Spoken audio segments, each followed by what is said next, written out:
माता का आंचल पाठ शिव पूजन सहाय द्वारा लिखा गया है, जिसमें लेखक ने मां के साथ एक अद्भुत लगाव को दर्शाया है। इस पाठ में ग्राम संस्कृति का चित्रण किया गया है।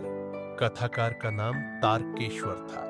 पिता अपने साथ ही उसे सुलाते, सुबह उठाते और नहलाते थे। वे पूजा के समय उसे अपने पास बिठाकर शंकर जी जैसा तिलक लगाते, जो लेखक को खुशी देती थी। पूजा के बाद पिताजी उसे कंधे पर बिठाकर गंगा में मछलियों को दाना खिलाने के लिए ले जाते थे और राम नाम लिखी पर्चियों में लिपटी आटे की गोलियां गंगा में डालकर लौटते हुए उसे रास्ते में पूरी डिहने वाले पेड़ों की डालों पर झुलाते।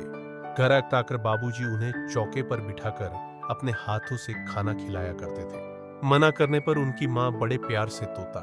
पूजा के बाद पिताजी उसे कंधे पर बिठाकर गंगा में मछलियों को दाना खिलाने के लिए ले जाते थे और राम नाम लिखी पर्चियों में लिपटी आटे की गोलियां गंगा में डालकर लौटते हुए उसे रास्ते में पूरी डीहने वाले पेड़ों की डालों पर झुलाते। घर आकर बाबूजी उन्हें चौके पर बिठाकर अपने हाथों से खाना खिलाया करते थे। मना करने पर उनकी मां बड़े प्यार से तोता, मोर आदि के बनावटी नाम से टुकड़े बनाकर उन्हें खिलाती थी। खाना खाकर बाहर जाते हुए मां उसे झपटकर पकड़ी डिडिया लेती थी और रोते रहने के बाद भी बालों में तेल डाल कंघी कर देती। कुर्ता टोपी पहनाकर चोटी गूंथकर फूलदार लट्टू लगा देती थी। लेखक रोते रोते बाबूजी की गोद में बाहर आते ही वे बालकों के झुंड के साथ मौज मस्ती में डूब जाते थे। वे चबूतरे पर बैठकर तमाशे और नाटक किया करते थे, मिठाइयों की दुकान लगाया करते थे।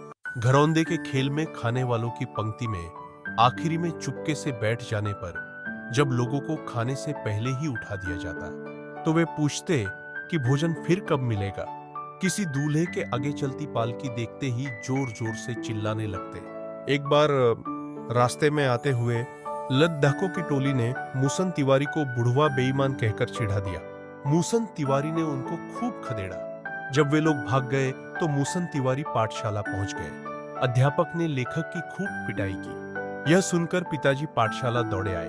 अध्यापक से विनती कर पिताजी उन्हें घर ले आए। फिर वे रोना धोना भूलकर अपनी मित्र मंडली के साथ हो गए। चिद्दियों के उद्द जाने पर जब एक टीले पर आगे बरकर चूहे के बिल में उसने आसपास का भरा पानी डाला तो उसमें से एक सांप निकल आया।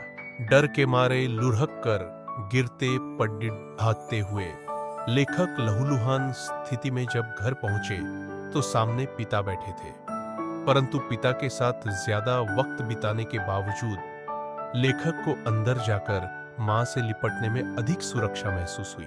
मां ने घबराते हुए आंचल से उसकी धूल साफ की और हल्दी लगाई।